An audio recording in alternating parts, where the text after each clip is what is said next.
Good evening, everybody, and welcome back to another episode of the Three at the Back podcast. I'm your host, Darren, and as always, joined by my good buddy, aka FPL Heavy Metal, Scott. How you doing, buddy? All good, my man. Yourself? Yeah, good. It's been a hectic couple of weeks, I will say. Obviously missing out on a recording for the technically game week 19. We did cover that in our game week 18 episode, but missed out on the game week 20 deadline. Just wild, really, that we've had 3 full game weeks in about 10 days. It's impossible to keep on top of it unless you're doing daily content, and we're obviously far too busy to be involved in that sort of thing. It's just impossible to do, isn't it? So today we're going to cover the games literally that are just finished. The City-Chelsea game is literally just finished. There's another deadline, in 2 days on the Tuesday.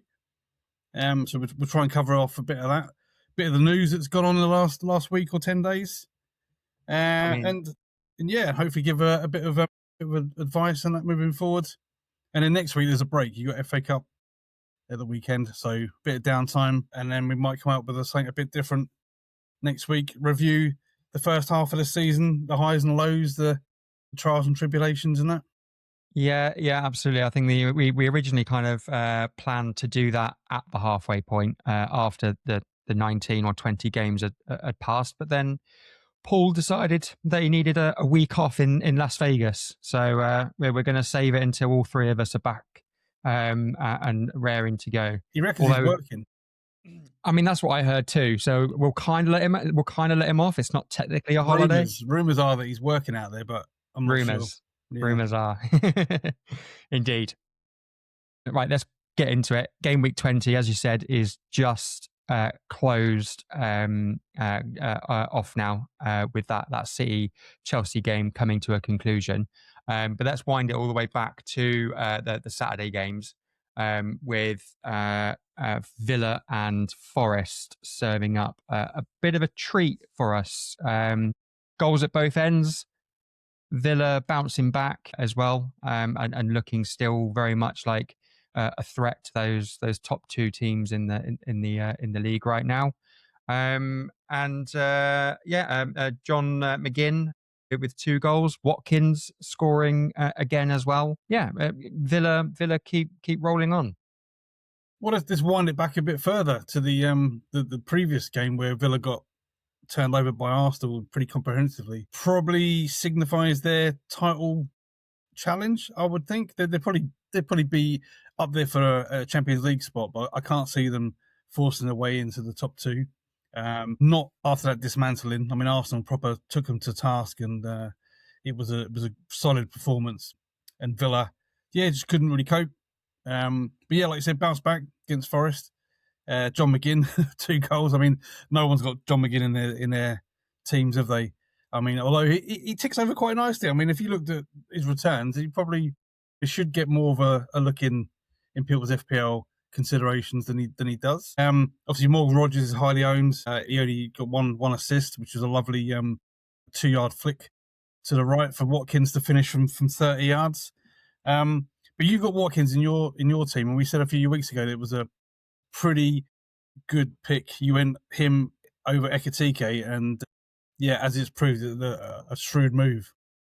Yeah, so I think, this is following your lead, actually, in many ways, is just looking at the data and seeing who is underperforming, overperforming, and just kind of making those decisions in the moment. I bought Watkins in, I think, game week 17, didn't really do anything.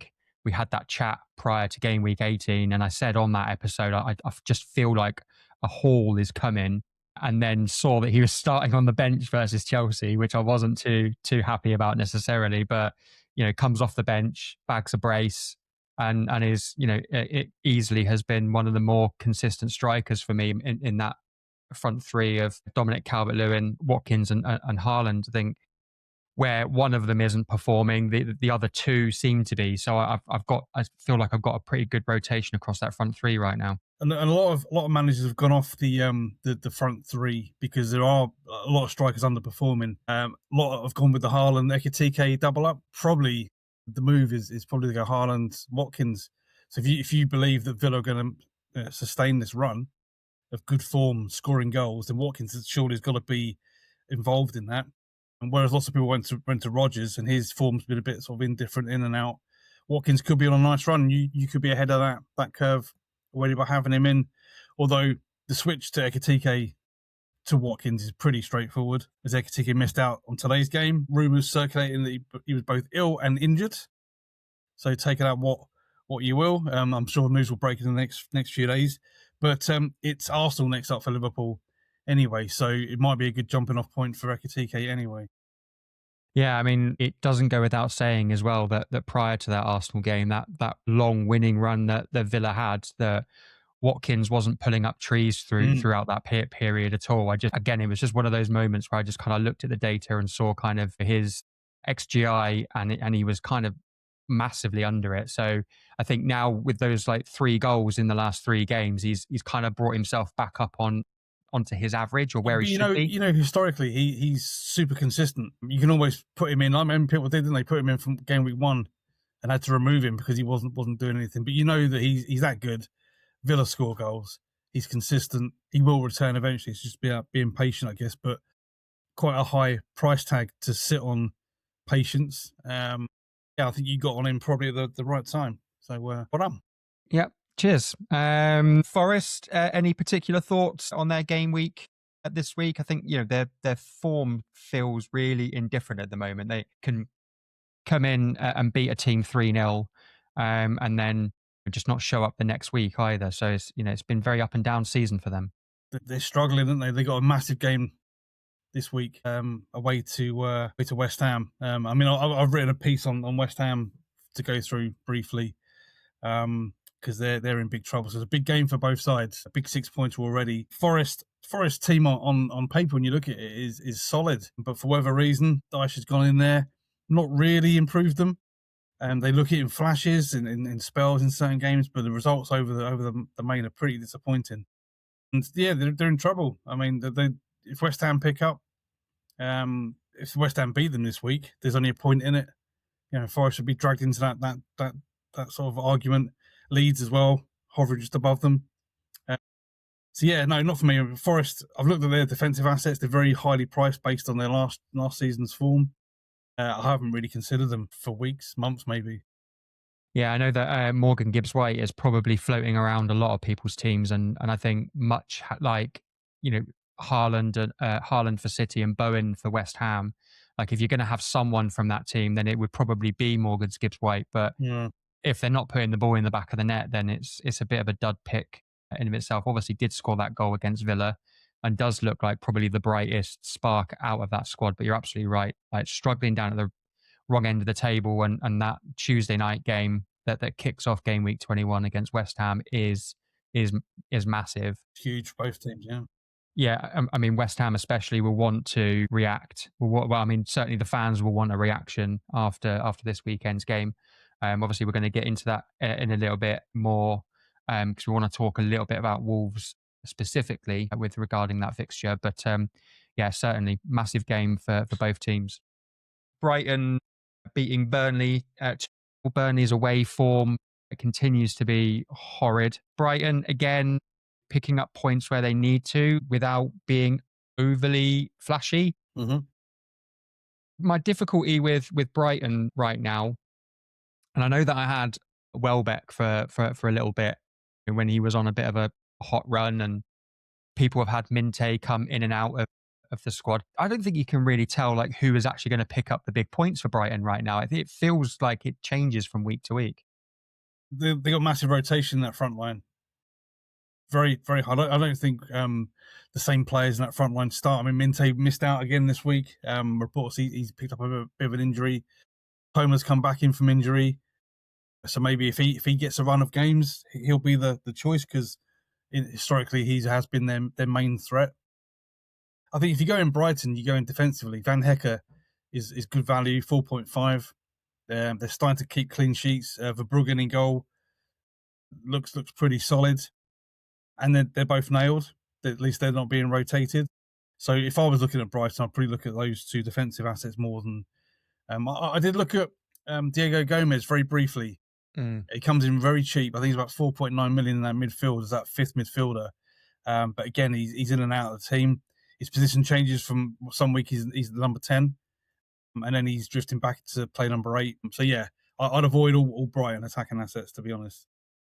Yeah, like I say, the consistency of who is actually putting the ball in the back of the net is wildly different at the moment. I Huge. think, again, going back to the beginning of the season where we spoke about Jorginho Rutter potentially playing as a number 9 from as a midfield asset.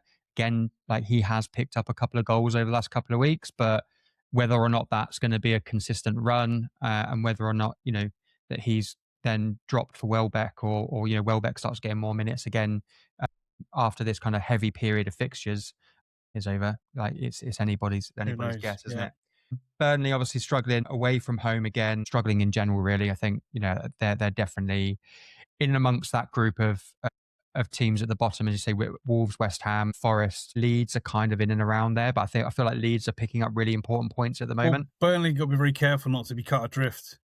That away form needs to pick up. Unless it does, they'll be cut adrift, and because they can't rely solely on the home form, and because the home form is only good to a point as well. That they lost recently at home to Newcastle, although they put in a good display. I think it was game week. What are we now? Game week 19, and I've held Martin Dubravka all season, and because I paired him with Petrovic from Bournemouth, who have been woeful defensively, I've had to play Dubravka quite a lot. He's good for save points. I mean, he's good for like 6, 7, 8 save points a game. He throws in the odds clean sheet as well, 4 million. But other than that, I mean, Burnley, if you're brave enough, we'll probably say that they're probably doomed already from what I've seen. And we're over the halfway point of the season now. I don't see a lot of things changing for Burnley. And I think the writing's on the wall for them. Yeah, I mean, it would take a pretty big slip, really, wouldn't it? Again, from the West Ham, Forest, Leeds, that kind of like 3 teams above them to kind of put Burnley put Burnley in with a shout of survival. They just don't score enough. They got no one really threatening up top, and although they're reasonably solid at the back, they still concede huge chances and a number of them per game. And that's got to improve. And I just can't see that happening for them, unfortunately. No, that's fair enough. Moving on we'll cover Bournemouth and Arsenal first of all, because I think there's a deeper chat to be had, as I said, about that Wolves-West Ham game. 3-2 Arsenal, and apparently injured Declan Rice bagging 2 goals. Well, we mentioned it many times that Mikel Arteta is not the most. I don't want to go out and say he blatantly lied, but he did. He said that Declan Rice's injury hadn't improved. He had a swollen knee. He said the swelling hadn't gone down. And then the very next day, he's seen with the squad. He's then pictured doing the walk around the stadium, and then people are putting 2 and 2 together and thinking, well, he's definitely playing. Otherwise, he wouldn't be going through all this. And not only does he play, he plays, gets man of the match, scores twice. I'd like to see the stats actually of all the managers that left Rice on the bench or even sold him on the back of Arteta's words. It's only the teams the managers that forgot it was a deadline that left him in the starting lineup that benefited. And I'm talking about Ollie in our mini league. He completely forgot there was a deadline, left Rice in the team and benefited from his 17 points. But on a more serious note, I mean, I know Arteta doesn't care 2 hoots about the game, but his words are got to be taken with a huge pinch of salt. So if you've got Arsenal assets and there's injuries involved in those players, you've got to be really, really sort of careful with Arteta and not take him face value. Yeah, I think well, absolutely. First and foremost, I think you're right as well. I think I saw so many managers like on the online forums, like they had Rice as third sub, and now I'm seeing screenshots now of like benches that have got more points on their bench than they have in their first team, and but he was orange flagged because he missed the previous game. He wasn't yellow flagged, so it was a touch and go decision. I think when you see someone who's orange flagged, so 50%, you would leave him on the bench. Yeah. You're thinking there's no chance he's playing this game. So poor, but not the first time Arteta has done it. No, exactly. The only kind of, I guess, saving grace for those that maybe did transfer him out was that the most popular move was moving Rice onto someone a little bit cheaper, because then people were upgrading back to get Gabriel back into the squad. Mm-hmm. And obviously did return then with with a goal as well. So really interesting moves for those people, and it kind of sort of paid off, I guess. But yeah, Gabriel back in that Arsenal back line, really kind of driving them towards that win against Bournemouth. Because Well, I mean, did you watch the game? Because I mean, I saw the whole game, and his pass for Bournemouth's opening goal was something that you probably never see him ever do in his career. Like, he never looked up. He just got the ball and literally passed it square to Evan Nielsen, who and Raya had come to the edge of the box to get a pass of Gabriel, and the goal was just gaping. And I was fuming because I went back to the double Arsenal defence stupidly. I had a move to make, so I had the exact money to go from O'Reilly to Gabriel, or I could have gone Hincapié to Gabriel and just had one Arsenal defender. And I thought, you know what, let's go double Arsenal D, because they're still putting up the stats. They still follow the data trail and see where it goes. And he goes and does that after 9 minutes. Redeemed himself somewhat with the goal. Let's not hide that. He picked up DEFCONs as well, Gabriel, and had a great game after that. Such a soft goal to give away. And I guess that's indicative. If you go double defence, that's all it takes is one slip, one mistake, and that's completely ruined. And not every team has a Gabriel to score to redeem mistakes like that. Yeah, no, for sure. For sure. I think it was, I think, it was a lot of Arsenal fans would have, had head in their hands at that moment, because, again, you're going into that game against Bournemouth with the form that they're in, and the amount of goals that they're conceding at the moment. They would have expected to, repeat what they did against Villa, and probably go out there and score 3 or 4 without the worry of conceding too many.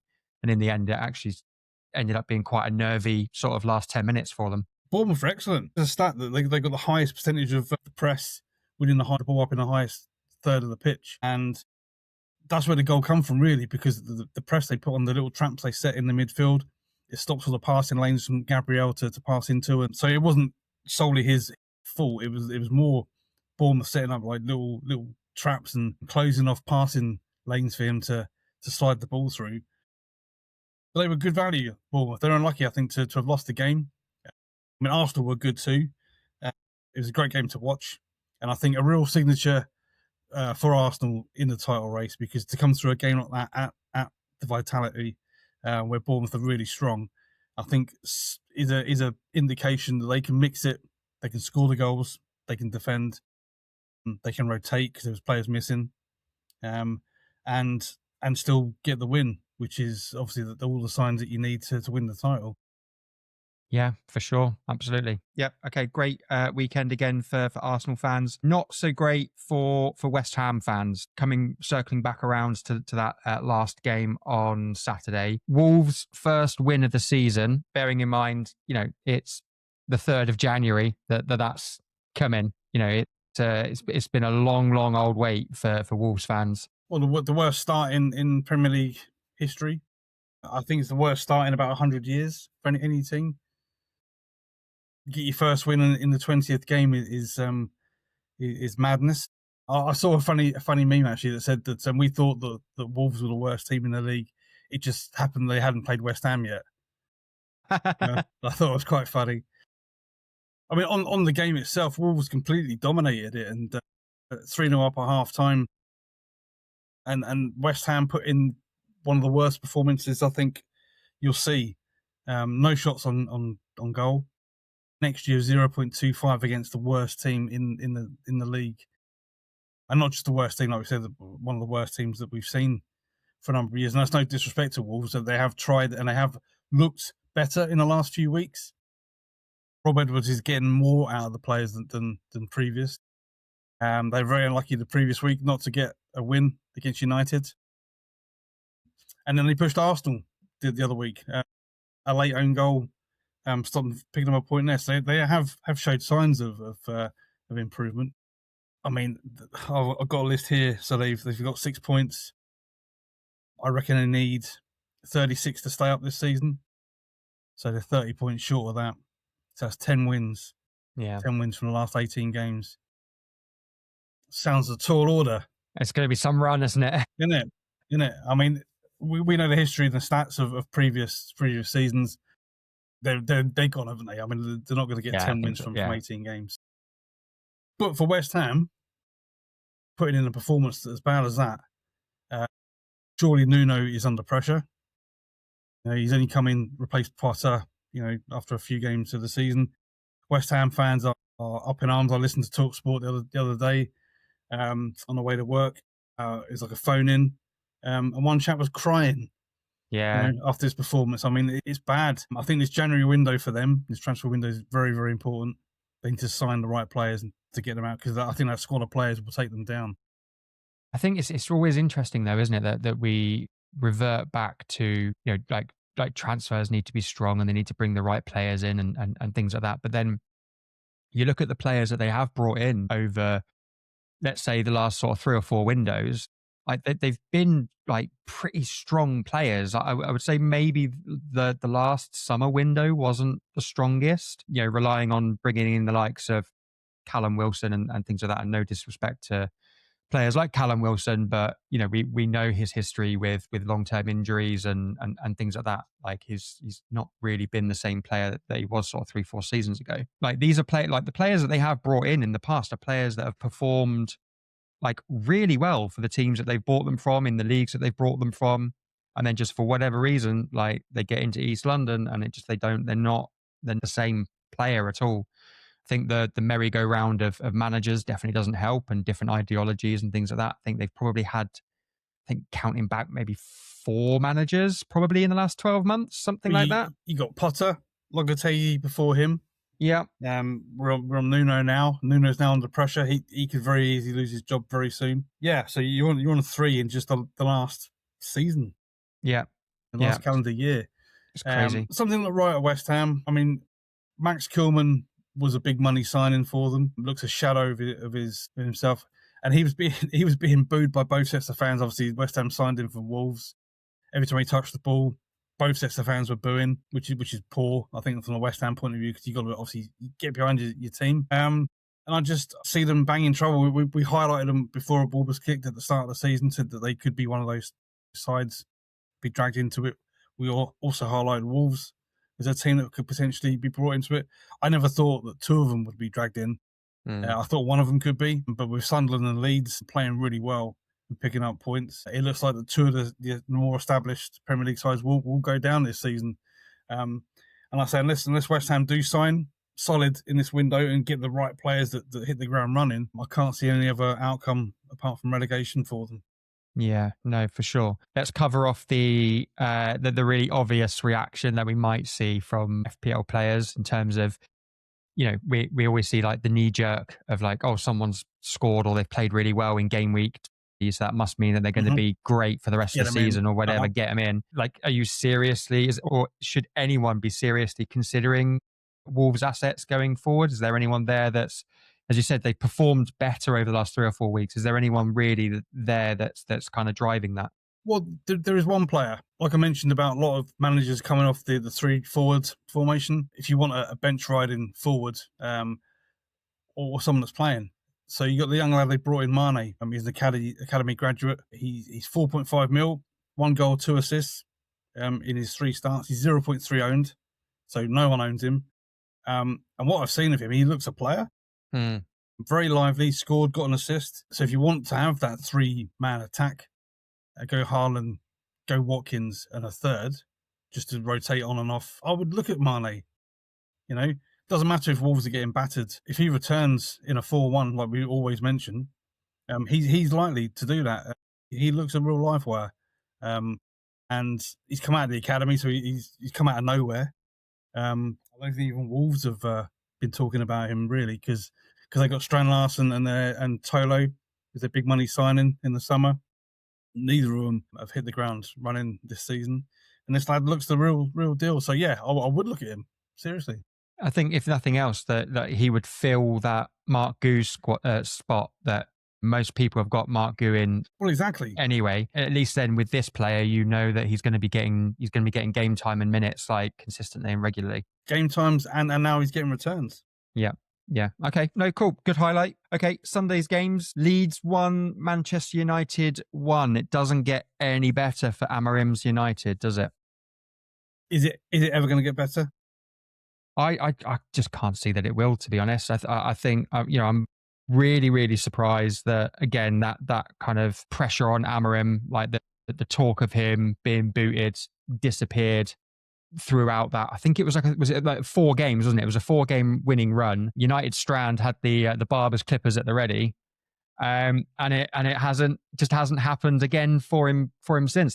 They haven't had back-to-back wins again since that mid November period. No, I mean they have a few injuries, and they obviously have a few players at Afcon, and their form has been shocking in the last few weeks. I think really highlighting the importance of Bruno Fernandes in that team. As soon as he's out of the team, they look disjointed. It's short of ideas going forward. They're still conceding chances, so that can't be blamed on him anymore because he's not in the team. I watched Aaron's press conference last week, and I just detected a slight change in his demeanour. Hmm. And there's lots of sort of rumblings behind the scenes that they may be looking to replace him in the summer, because he mentioned about not being backed in the window despite all their woes. I think one of the games they finished with a back five, and it was Aiden Heaven, Fredrickson, Malacia came on, who hasn't played for like 3 seasons.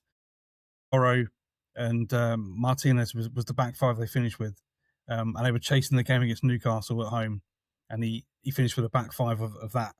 And I think a lot of people were looking at him. Well, what's he doing? He always makes centre half substitutions when they're chasing games. His in-play tactics seems to be really sort of odd, and I think the hierarchy at United are probably looking at that, thinking, we have to make a change here. I think because if we keep going down this road, I don't think they're going to get any better. Saying that, I looked at the league table this morning and couldn't believe they started the day in 5th. And Wild, isn't it? Wild, absolutely wild. And I said to someone, is that because they're getting 4 points for a win? Because I can't think of life for me that how they managed to be in 5th place, because they've been pretty poor all season, slightly better than they have been in the last couple of seasons. But I think the pressure's back on him, and if they don't recruit in January, in this month, then I think that is a statement to him that they're not going to back him. Likewise, if they do spend, then I think the pressure probably eases a wee bit, but then results need to come if he's going to save his job in the summer. Yeah, no, for sure. I think it's probably worth mentioning, though, that kind of middle section of the table is really, really condensed as well. They are level on points as it stands with Chelsea in 5th, but they're actually only 4 points above Palace, who are in 14th. Mm-hmm. Who also have lost 4 in their last 5. So tells you kind of a lot about that. We're not going to talk about Palace, are we? Because it's not the done thing. No, okay, fine. Not when you're on that kind of form anyway. It's all right, mate. The FA Cup's next week. Great. Watch us go out to Macclesfield. You mentioned earlier in the episode about those the teams that we thought were going to be in and around that relegation battle.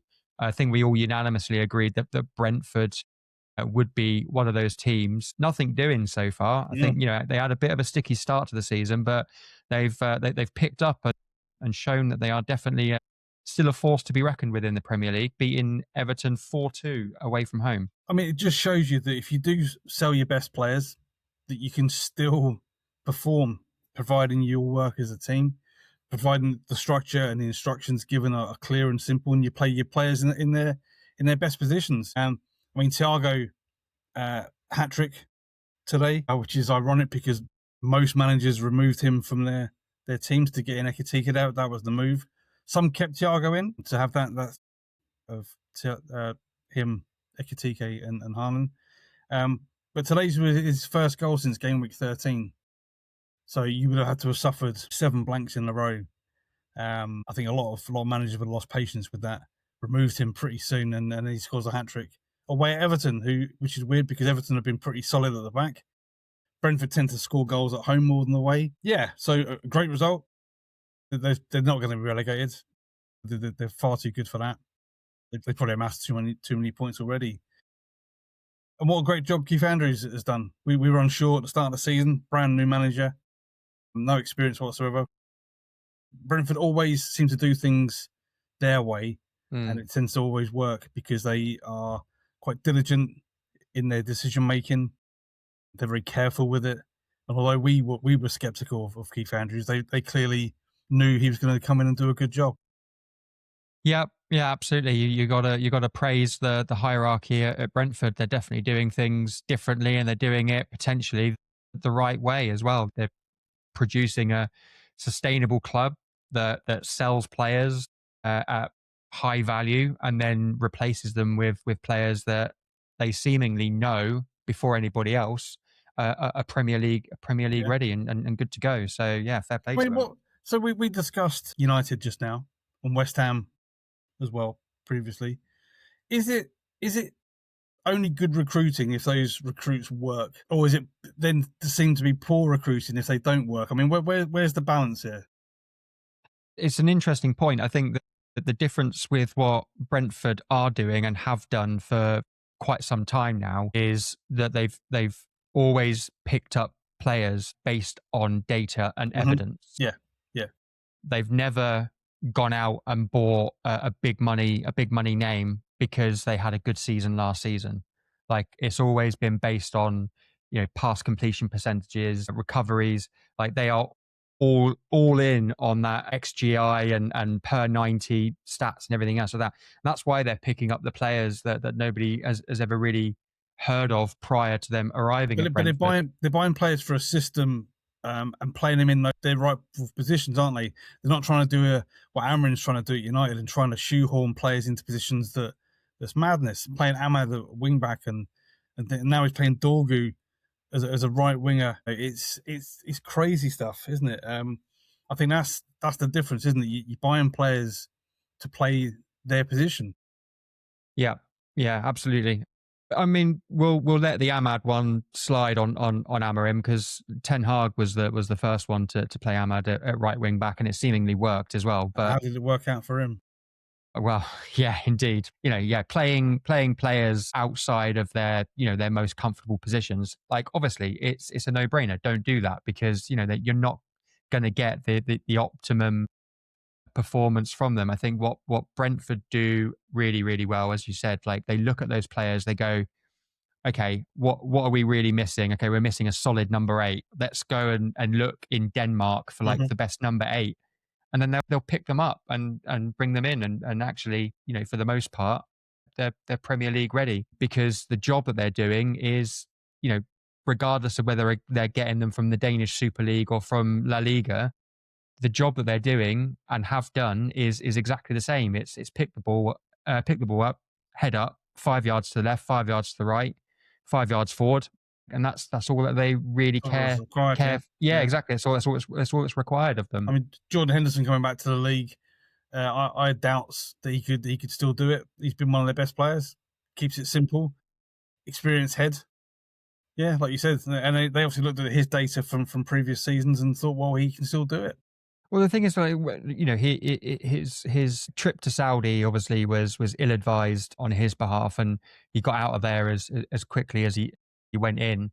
Um, you look at his numbers of what he did at Ajax. Like, I think it was still really obvious that he could do a job.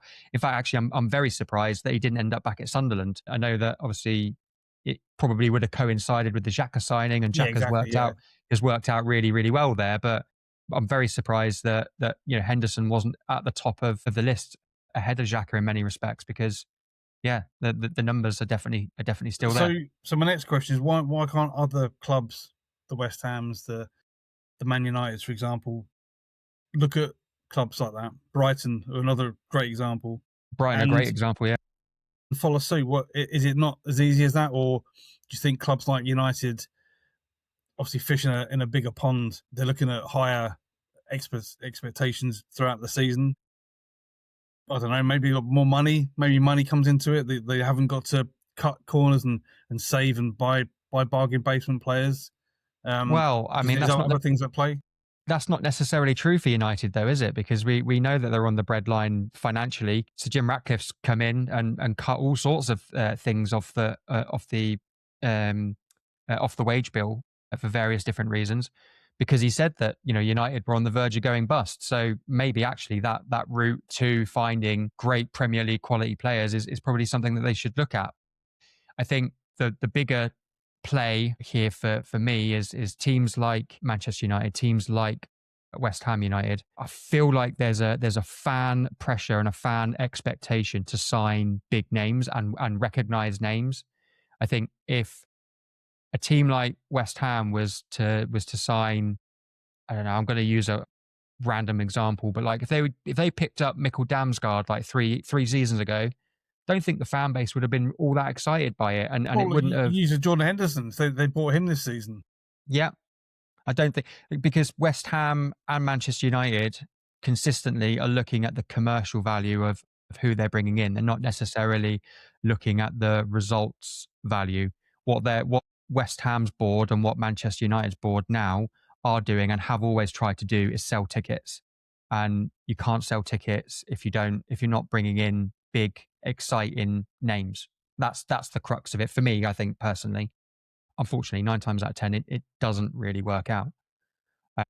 Well, West Ham are going to struggle to sell tickets in the Championship in that massive stadium of theirs next season if they're very careful. You ask a lot of West Ham fans, they reckon that they'll sell it out in League One. You know, they don't care, is it because they've got a really hardcore core support. You know, we're getting away from FPL chat. This is general football. I mean, I could do it all day long. I think you know, there's lots of opinions out there about, you know, who's doing it right and who's doing it wrong. But yeah, let's get back to the task in hand. Fulham 2, Liverpool 2. What more can we say about Liverpool that hasn't already been said in terms of their results this season? Well, again, they looked open. They've looked so vulnerable at the back all season, not been addressed. Van Dijk looks like he's ready to hang his boots up.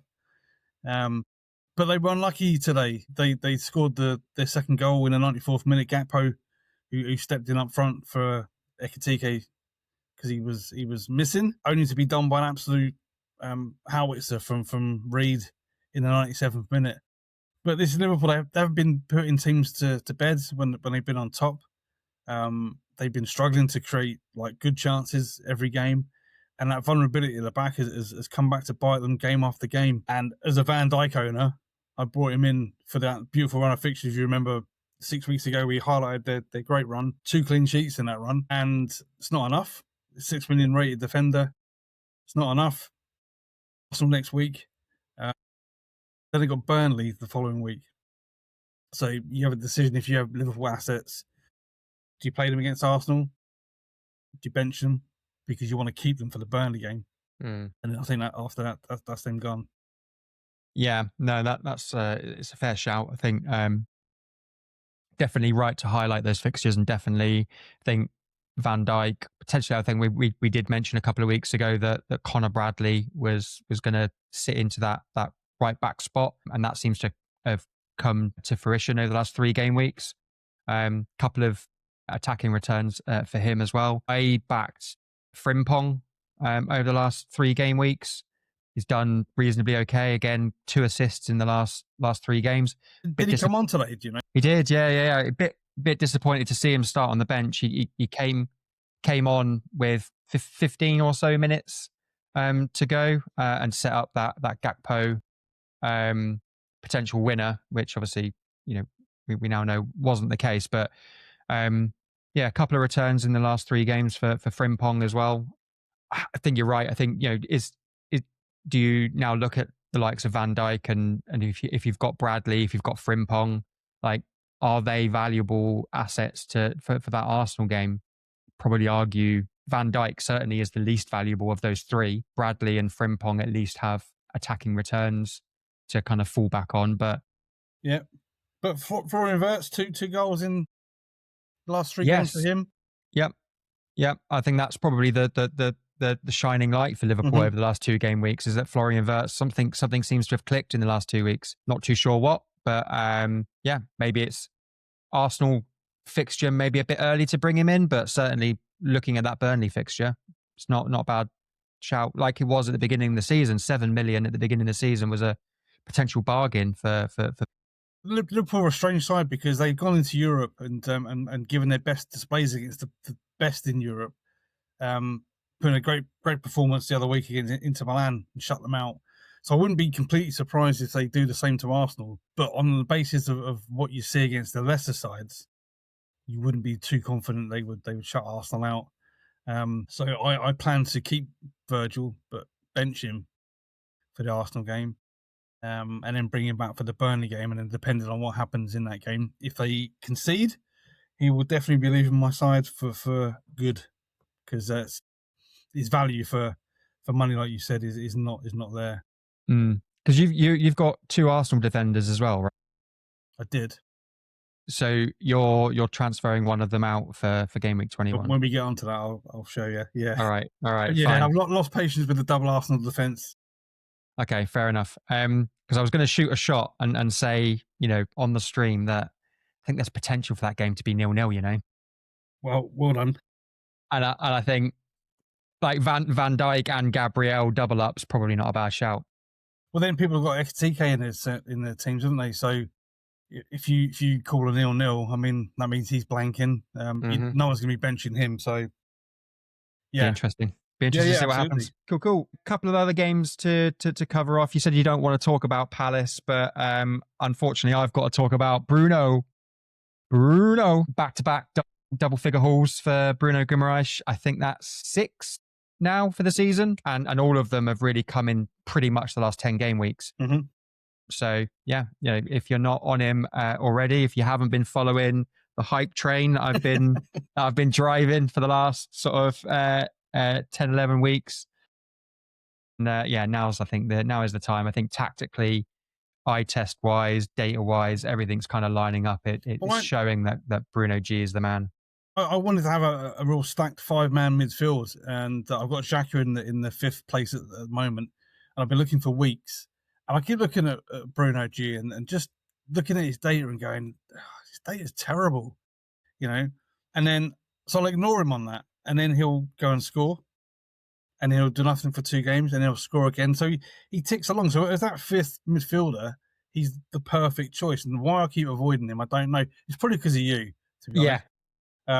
It's just to go against what you said. I figured that might be the case, to be fair. But he's been a great pickup. I mean, what season he's having? Another goal today. Defcons as well. I mean, the lad I want to pick up from that game is Malik Chow. I brought him in 3 weeks ago because Newcastle had a really good run of fixtures. It wasn't this fixture I was obviously targeting, because I thought, obviously being a Palace man, that we would go there and do something. He scored today, clean sheet, Defcons, man of the match, full house, 17 points. Great. I take a little bit of solace in that, having beat our boys 2-0. Brennan Johnson on the positive started for us. Got yellow carded, did nothing else. But on a Palace note, we're shot to bits. We can't wait for this weekend, make-up weekend to come, so we can rest some players, because that's 33 games now already played in all competitions, which is madness. Pretty wild, isn't it? And Gladys only used 19 different players in that run. Players like Lacroix and Gay are absolutely on their feet, and you can see that we put a solid 60 minutes in, and then can't give any more. And teams are picking us off late in games. It's happened regularly in the last sort of 6-7 weeks because they didn't buy enough players in the summer. Glasner has highlighted that. Steve Parish has come out and said we want to do business early in January because we got to back him and show that we win business. Maybe too late, but we'll see what the window brings for Palace and new signings. Yeah, I think Brennan Johnson is almost a perfect Palace signing in many respects. Like Premier League proven, young guy, going to be hungry for 90 minutes week in, week out. So yeah, all the best to him, and hope that he brings in some kind of respite for some of the other Palace players. I'm chomping at the bit to get some of the Ismail Assar's still at AFCON, right? Yeah, Senegal are in the quarterfinals now, so yeah, he'll be away for a bit longer. Yeah, fair. Just do hit you as well with the, as you said, the Bruno G Defcons. It's been counted back, by the way. He got 11, didn't get the required It's a 12, shame. unfortunately. It's a Yeah. shame. It was up there, and then they took it away. So I don't know. They must have rewatched the game. So They just do to, that. That's happened a fair bit. I think Timber was accredited with 9 last week. I was going to say Ofcom, but it's Opta. Opta had him at 10. FPL obviously had to bump it up. So late in the day, he got given the 2 points. I know you were bemoaning when they update everything. Oh yeah, yeah. So everything gets put into the machine, and it all updates at 2 a.m. in the morning. So if you check it at 2 a.m., you'll get the live report. If you check it at 11:30 at night, you only get half of it. You get the bonus points are added, but the substitutions aren't in there, and the backdated Defcons aren't in there either. Gotcha. Yeah, got you. Because I made that mistake of like looking at the results for, I think it was game week 18, or was it game week 19? Yeah, game week 19, and going like, oh, I've like done reasonably well against the global average, and then found like the next morning that I hadn't done very well against the global average at Yeah, all. yeah. Last couple of games to tick off for game week 20, and then we'll round out the stream with a little bit of game week 21 chat. Spurs drawing at Sunderland, City drawing at Chelsea. Sunderland continuing to pick up some really, really important points. Spurs still not really like winning the games that you would expect them to be winning. They just look very functional. I know that's Thomas Frank's like DNA, I guess. But I think Spurs fans, like you mentioned, West Ham and Man U fans wanting a certain style. I think Frank might be a victim of not playing to that style because he's very functional in his approach. They look very solid at the back, and they look a little shot shy up front. They're going to grind results out. I don't think Spurs fans are going to take to it if he carries on. Yeah, and Sunderland, yeah, what a breath of fresh air they've been this season. Been brilliant to watch. They were fantastic against City the other week. Very unlucky not to get the win. Defend, and they're so aggressive across the pitch. That's what I love to see. You know, I'm bemoaning Palace looking tired. You watch Sunderland play; they're at it, 90 minutes, all over the pitch, man to man. Yeah, fantastic to watch, and great for the league. The newly promoted side via the playoffs as well coming up. Ill prepared, threw a lot of money at it, a lot of signings. They've lost a lot of players to AFCON, hasn't really affected them at all. And Granit Xhaka probably one of the best signings of the season. Yeah, totally agree with that, 100%. Yeah, great to see, as you said, and great for the league to see a team like Sunderland get promoted the way that they did, and then be able to sustain that in the Premier League. Pressure on Frank potentially as we Yeah, me moving and into Paul the second discussed half. it the other week. I think mainly because of the Spurs fans, like you said, the Spurs fans want to see a certain style of football. And under Thomas Frank, they'll get functional set plays, big chances created, but it's not free flowing. It's very sort of mechanical, and I think Spurs fans will lose patience if results carry on the way they are. They're not consistently picking up wins. I think the fans will turn pretty quick on him. Yeah, I mean, if it hasn't happened already, right? I think they're right down at the wrong end of the table for second consecutive season. But the Ange sacking kind of is looking like it's making less and less sense right now, because if a new manager can't get them significantly further up the table, then you've just ditched a manager that's won you a European trophy for no real benefit, really, to be honest. And it's not even just the table position. I just don't see that stylistically that they've changed significantly either. They're still leaking really, really silly goals. They're still not necessarily scoring as much as they probably should do. I get that Frank's probably tightened them up on certain aspects of the game, as you said, the more functional aspects of the game, but it's proving not enough at the moment. And he could very well find himself going the same way as Enzo Maresca. Well, I mean, just to round off Spurs, I mean, we just signed Brennan Johnson off them, who was their top scorer last season, 18 goals across all competitions, 24 years old, one of the best sort of young players in the league, and they've let him go for a fraction of what they paid for him. Now, we know Daniel Levy's not there anymore to negotiate deals. I wouldn't have thought Levy would have let a player of that caliber leave for like £15 million less, especially after the season that Johnson had with them last season. It's very odd.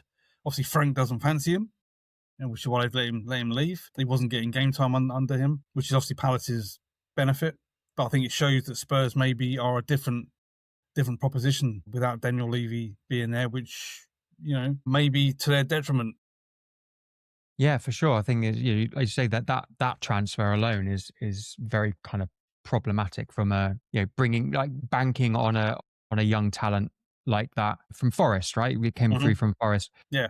To spend that amount of money and then at 3 seasons to not get that kind of return. Now, you would have expected with the performances that he's put in for Spurs up until this season. As you said, Frank clearly doesn't fancy him, but he's been consistent when he has had the game time. He's shown what he can do. Well, if you remember last season, we were talking about him potentially with the run of games being a Golden Boot contender because of his eye for goal, and he delivered.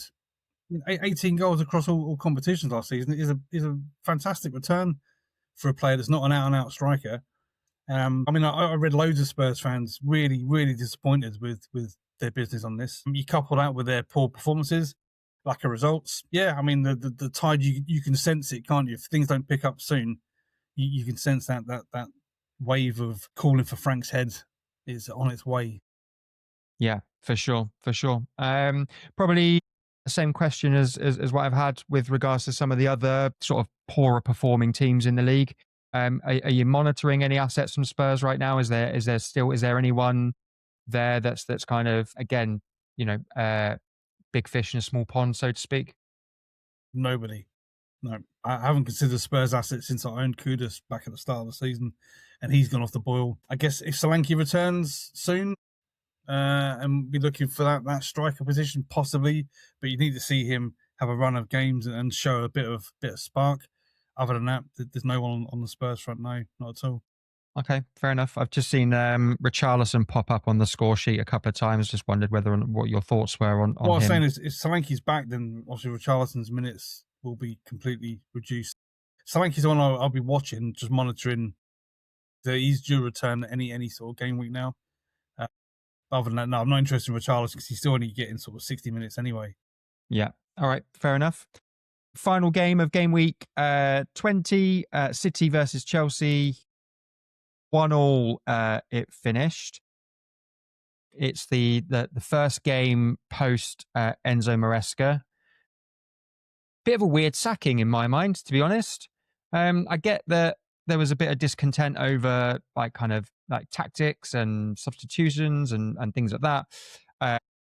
But, position in the table isn't terrible. Like 5th, not far off, kind of a poor performing Liverpool by what you would say by the last few years' standards. You'd kind of have to probably think that Villa might drop off at some point in the back end of this season. So, 3rd place is still very much up for grabs for Chelsea. Which is kind of what I think most teams in and around that area of the table are aiming for. I don't think anyone, as you said, is going to break into that Arsenal City top 2. So yeah, a bit of a weird sacking for me. Well, I read, I think it was David Ornstein from The Athletic, put in an article that the Maresca was contractually obliged to tell Chelsea if he was talking to any other clubs.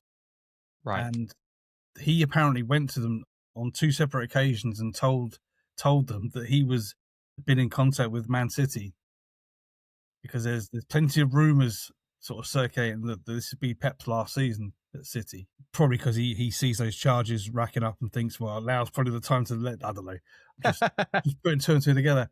So that seemed a weird thing. And apparently that's what sparked it, that he has been talking to City about taking over from Pep at the end of the season. He was contractually obliged to tell the Chelsea board. And he's, on 2 occasions, he's gone to them and said, I have been talking to them. And they've gone, well, we can't be having it.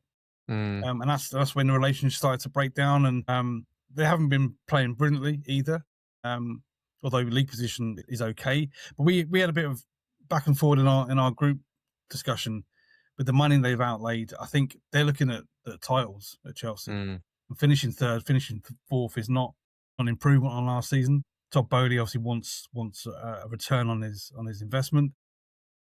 They spent a lot of money. I mean, I've got here they spent 678 million in the last 5 seasons. That's net spend, which is huge.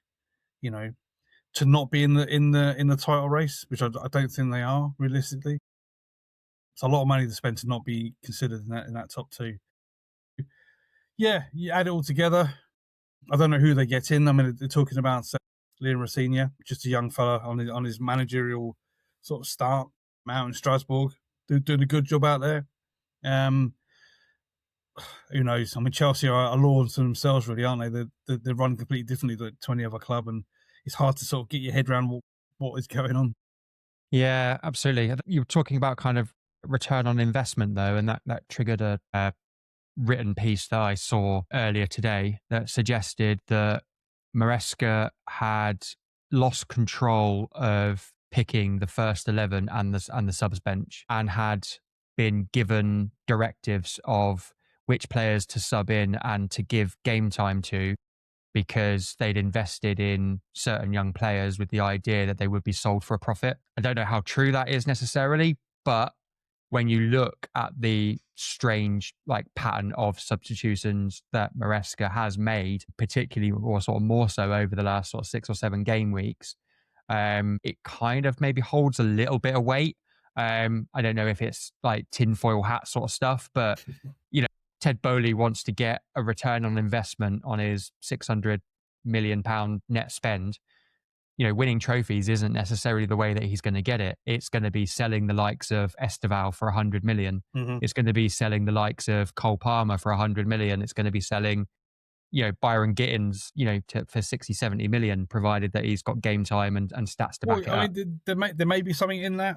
I mean, let me run through some players they signed this summer and tell me, you tell me how well they've done.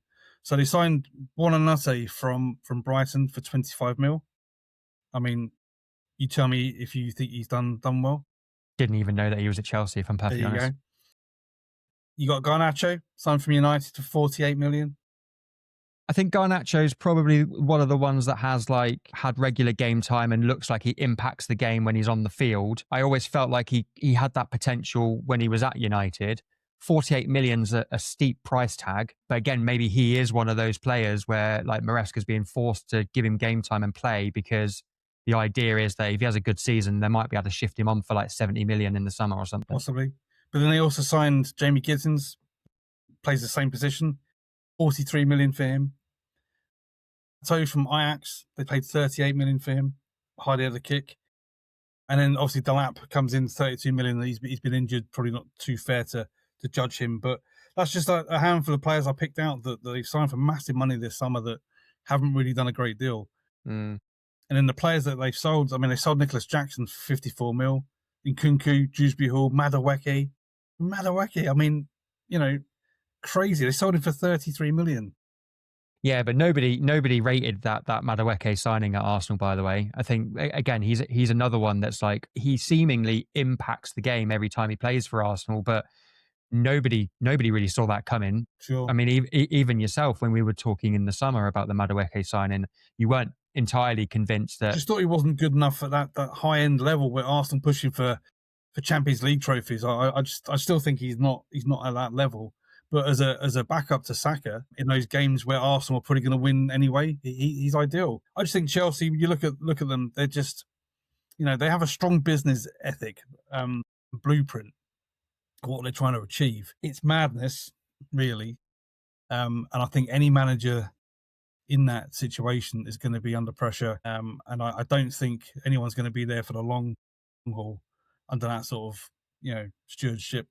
And I hope for Rosenior's sake that he sticks it out at Strasbourg. I know they got a direct link to Chelsea, so he's probably been groomed, which is why he's there anyway. Let's see. I mean, the young chap that was in charge today did a decent job. Chelsea played really well in that second half. City all over him in the first half, and roles were reversed in the second half. Chelsea came out and actually attacked them and done really well. Again, highlighting City's vulnerabilities at the back. Yeah, and a good weekend for Arsenal. They win.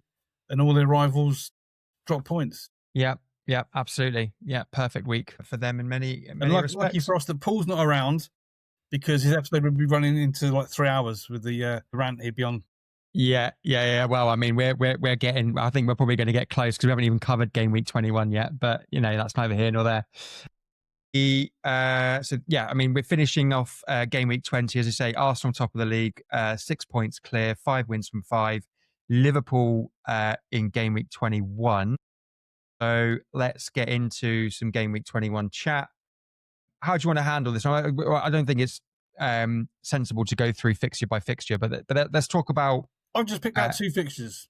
I picked out the top of the table. Arsenal Liverpool obviously is the biggest game of this game week, and then that West Ham Forest game is the other one for other reasons that we sort of touched on already. Then we have a week off for the FA Cup, so you can reset. You can look at your teams. You can come up with a bit of a strategy for where you want to go. Just to let everyone know, there's another deadline this Tuesday, 6:30. So yet another. I think this is like the 8th deadline in something like 24 days. Yeah, it's wild, isn't it? It's been crazy. I mean, I quite enjoy it. I like it when it comes thick and fast. It's good fun. I mean, Arsenal Liverpool. It's one of those. It would have been the top 2 from last season going head to head. Would you be surprised if Liverpool turn up and put in a performance and beat Arsenal?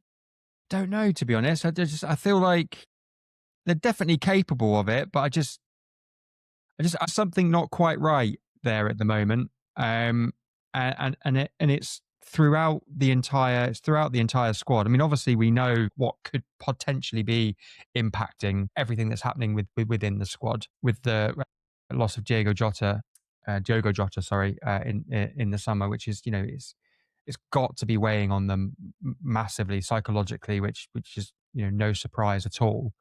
And then you're bringing in 3 big money signings into that environment in Wirtz, Ekitike, Isak, and they're just what do you do with that? But yeah, it wouldn't surprise me if we go into that game on Thursday, and it's Ekitike, Isak up top, front 2, and they really turn it on against Arsenal. Isak won't be playing because he's currently broken legs, so he won't be playing.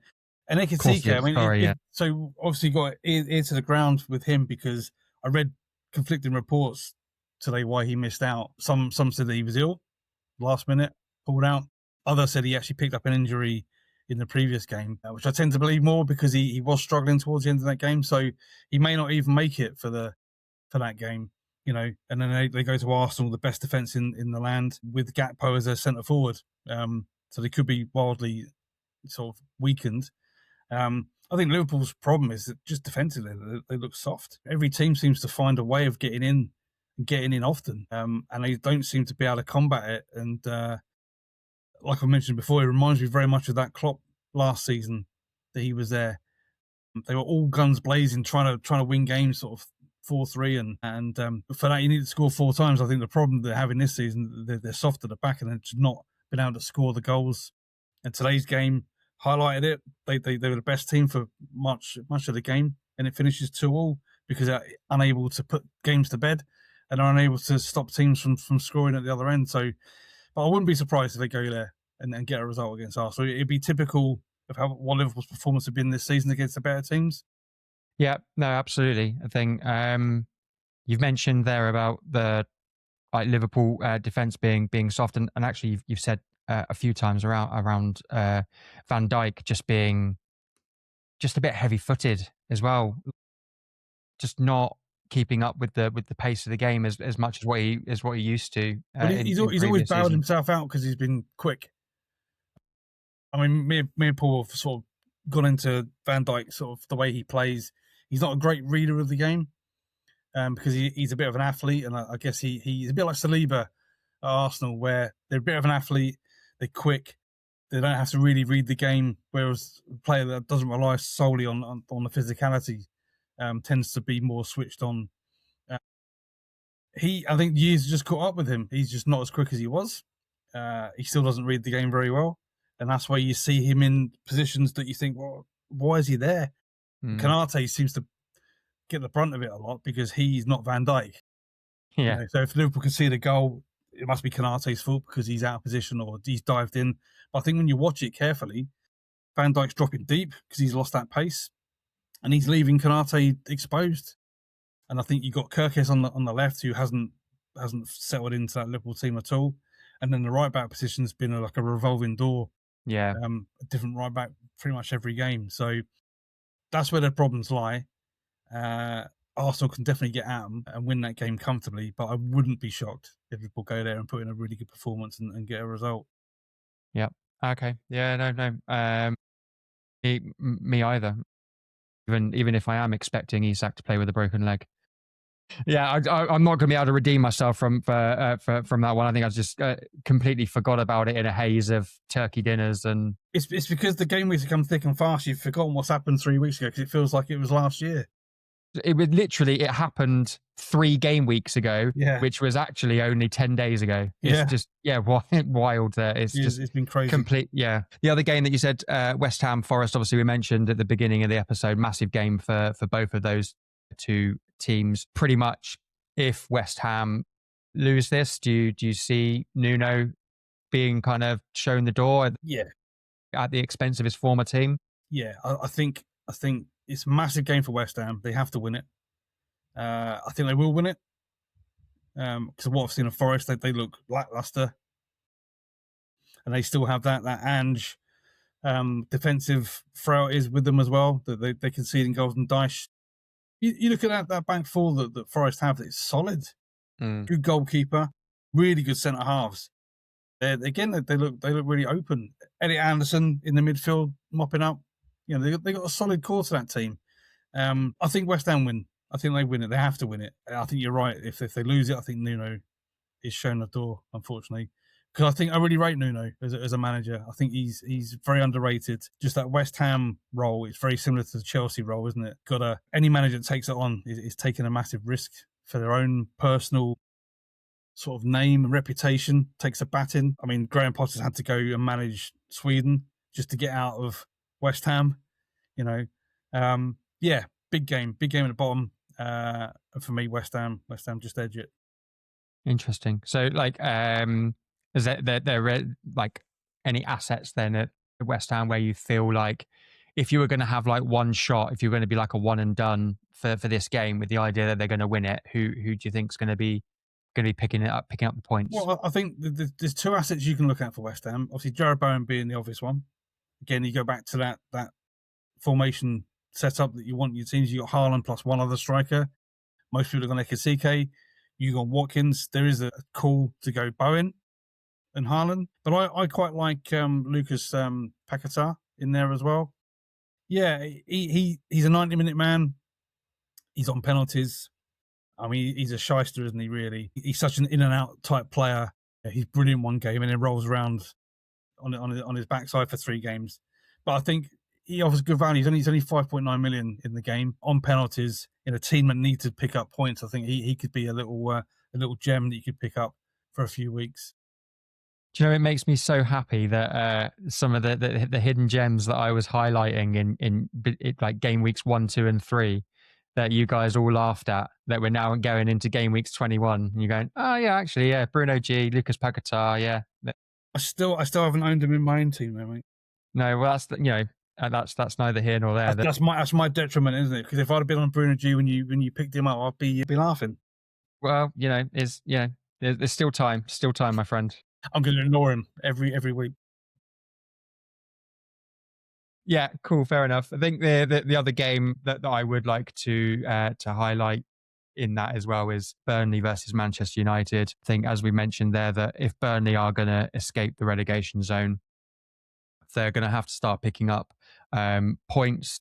They are playing United at home, which is predominantly this season where they've earned a majority of their points. And I just got a feeling that Burnley are going to do something against that United side. Would not be surprised to see a 1-0 or a 2-0 or a 2-1 or something like that. Do you ever play last man standing? Yeah, but I haven't done it this season. I have done it in previous seasons. I'm not very good at it, if I'm perfectly honest.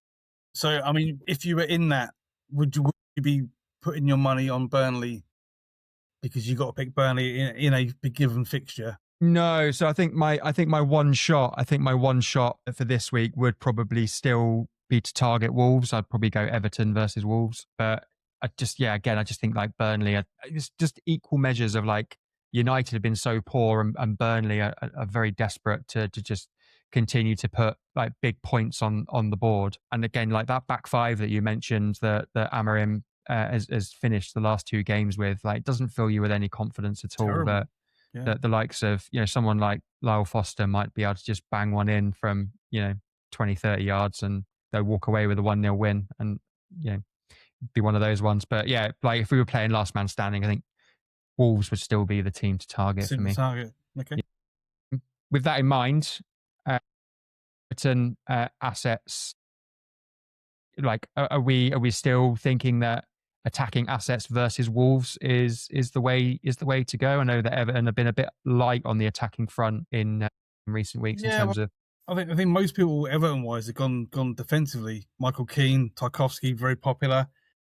All brought in Pickford for his 11-point haul last week, and unfortunately they conceded 4 today, which is very unlike them. They've been very sort of very noisy, haven't they? Tight all over the pitch.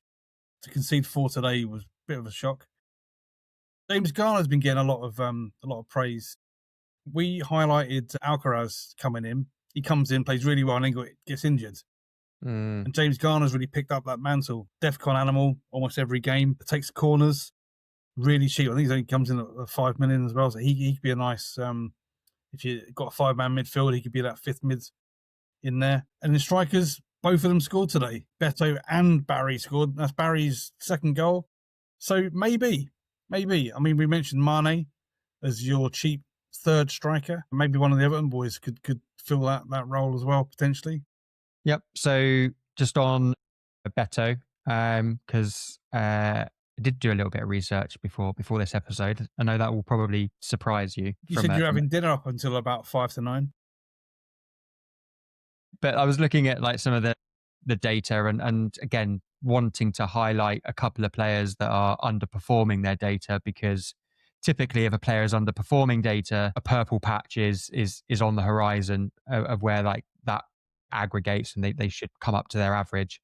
Beto is one of those players that I would have highlighted. He's currently underperforming his XG by 4 goals this season. So looking at where those kind of green fixtures are for Everton, obviously Wolves would definitely be one of them. But the data suggests that Beto is on for a little bit of a run. Plays, because Moyes has been favouring Barry as a starter of late. But yeah, having both scored today, maybe Beto starts. He's a woefully poor finisher from what I've seen of him. He gets the chances. He's a bit Mateta-like. Gets the chances, and yeah, he needs 4 chances to put one of them in. You haven't mentioned your boy Calvert-Lewin either in this pod. I mean, that's another great pickup that you've had in recent weeks. Yeah, his form doesn't seem to be coming to an end anytime soon. I'm not going to take too much credit for Calvert-Lewin pick, because it wasn't really as left field as what it would normally be for me. I think he'd already scored sort of 4 games in a row by the time I brought him in. Still jumped on him and he still carried on scoring, and everybody else has ignored him. Yeah, that's fair enough. I don't know. Maybe he's one of those ones that is overperforming his data, and the bubble's got to burst at some point. Obviously, blanked this weekend. Newcastle in game week 21. Newcastle do look a little bit soft at the back. They are liable to concede, a goal or 2. So yeah, maybe Dominic Calvert-Lewin does pick up his scoring again. In season goes by, he's been your number one underperform on the numbers. Just it seems that this season everything he's touched has gone in. So maybe those numbers revert and he goes on a barren spell of 20 games now just to put those numbers back to where they usually are. Yeah, I mean it would be classic me to bring someone in right at the end of their streak and then hold them during their coldest run. But to be honest, the Calvert-Lewin pick actually was a budget sensibility as well. He's going to sit in that 3rd striker spot for me. I'll rotate him in and out of games, on and off the bench. Although, you've made a pretty strong case for Mane at Wolves, and it does save me another sort of point 0.5, 0.6 of million pounds. You'll be wild carding or free hitting in the next few weeks, I'd imagine. Seeing as the chips have all been reset, so I'm amazed you resisted this week, to be honest. Yeah, no, I think it's definitely a case of second half of the season. I'm looking at double game weeks and blank weeks. So they're going to come sort of in and around game week 33. So it's gonna I'm gonna hold. Traditionally, I Sit wouldn't. tight, yeah. Yeah, traditionally I wouldn't, but I'm gonna say that having two chips, double chips this year, I'd be silly not to do both strategies of spend them at the beginning Mm-hmm. of the season and then still have that second chance to cover the blanks and the doubles at the back end of the season as well. Deadline on Tuesday, 6:30. What are your plans for this week? I know you rolled your transfer this week, so you go into this week with two transfers. So Yes. what's your plans? Yeah, so I'm looking at potentially rolling again. I'm quite happy with the starting 11 that I put out this week. All 5 of my midfielders did at least something, albeit Cherky and Foden's returns was only the clean sheet, but still, I'm happier with 3 points than I am 1 or none. I did have Harry Wilson on the bench. I was kind of hoping that he was going to come in somehow, but it doesn't look like that's going to happen. Yeah, I'm quite happy with where I'm at. I've got triple City attack still. Again, hoping that there's no kind of rotation going into that Brighton game. And that Cherky, Foden and Haaland are kind of the City front three going into that game. There must be rotation coming soon because they've played regularly now for probably 4 or 5, maybe 6 games. I mean, Foden started the last 9 games. Yeah. I brought him in, talking about mistiming things. I brought him in right at the end of his run, and I've just had consistently 2 points off him for 3 weeks straight. I mean, there's no reason to get rid of him because he's playing as an attacking midfielder in a Man City side that will score plenty of goals. But to miss out on all those hauls is quite frustrating. Yeah.